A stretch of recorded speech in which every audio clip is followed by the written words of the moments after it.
હવે તમારા ઘરે કુંડો બિલ્વ હોય, પત્ર જેને કહેવાય બિલ્વ. શ્રાવણ તમારે જે મહિનામાં કુંડો હોય તો શું કરવાનું શિવજીને ખાસ કરીને કે જ્યારે ભક્તો ઉનાળો આવે ચડાવતા હોય છે. ત્યારે એક શણીયો કોથળો તો લેવાનો. શું લેવાનું?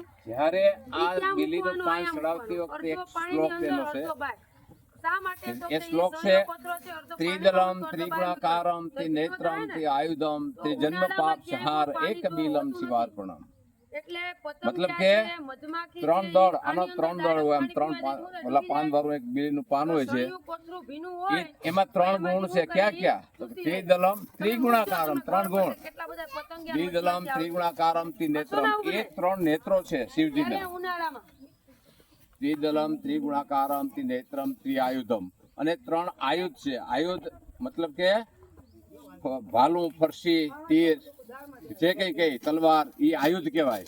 એ ત્રણ આયુધ છે. એ આયુધ એ શું કરી નાખે તો કે ત્રિદલમ ત્રિગુણાકારમ ત્રિનેત્રમ ત્રિઆયુધમ ત્રિજન્મ પાપ સહાર એકબીલમ શિવાર્પણમ. ત્રણ જન્મનો પાપ જે કઈ હોય એનો સહાર કરી નાખે.